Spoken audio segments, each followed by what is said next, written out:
మీకు తెలుసా, ఇండియాలో మీరు 2 ట్యాక్స్ రెజిమ్స్ మధ్య చూస్ చేసుకోవచ్చు.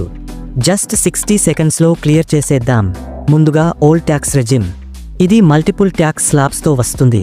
అలాగే హెచ్ఆర్ఏ, సెక్షన్ 80C లాంటి డిడక్షన్స్ క్లెయిమ్ చేసుకునే అవకాశం ఇస్తుంది.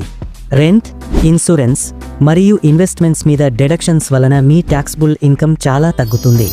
ఇక న్యూ ట్యాక్స్ రెజిమ్ గురించి చెప్పుకుంటే, ఇది తక్కువ ట్యాక్స్ రేట్స్ ఇస్తుంది, కానీ డిడక్షన్స్ లేదా ఎగ్జంప్షన్ ఏమీ ఉండవు. ఇది సింపుల్గా ఉంటుంది. తక్కువ ఇన్వెస్ట్మెంట్స్ ఉన్నవారికి ఇది perfect. Old versus new tax slabs ఎలా వేరుగా ఉంటాయో చూడండి. న్యూ రెజిమ్లో తక్కువ రేట్స్ ఉంటాయి, కానీ డిడక్షన్స్ మీద డిపెండ్ అయితే మీరు సేవ్ చేసుకోలేరు. వీటిలో మీరు ఏది తీసుకోవాలి అంటే, మీకు ఒకవేళ డిడక్షన్స్ ఉంటే ఓల్డ్ రెజిమ్ బెటర్ ఉంటుంది.